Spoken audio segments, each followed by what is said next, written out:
My name is Lori Kofalt. I'm the Community Green Space Services Coordinator for the Western Pennsylvania Conservancy. And we are at the rain garden that's at the intersection of Lincoln and Frankstown Avenue in Larimer. And this rain garden was installed in 2020.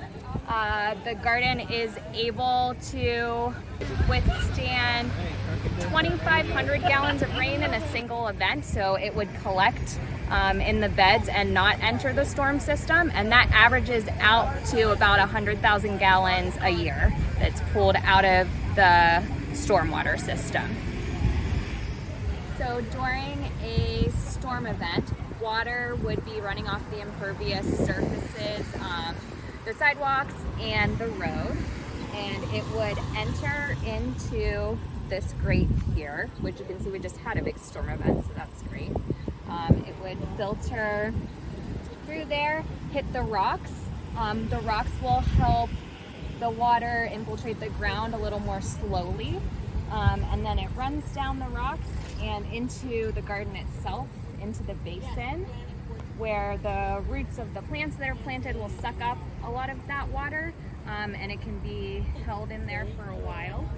If we were to get a large rain event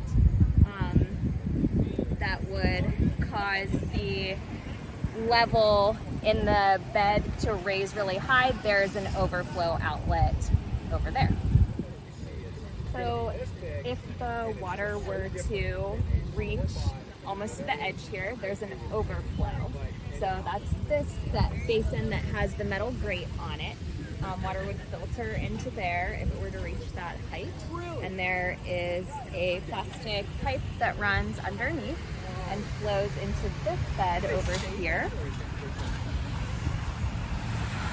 And you can see that pipe there. So the water would filter through the rocks and infiltrate into the soil, and the plant's roots would absorb a lot of the water. And then at that point, if there was still more water where it would overflow, there's one final outlet. This is the last outlet where the water, if it were to reach that height, would flow through. And this is river rock, and it filters down eventually into the stormwater system. So instead of the water going straight from the road down the road into the stormwater system, it has to pass through two different stop points and infiltrate into the soil and then still be enough to go through. So it mitigates quite a bit.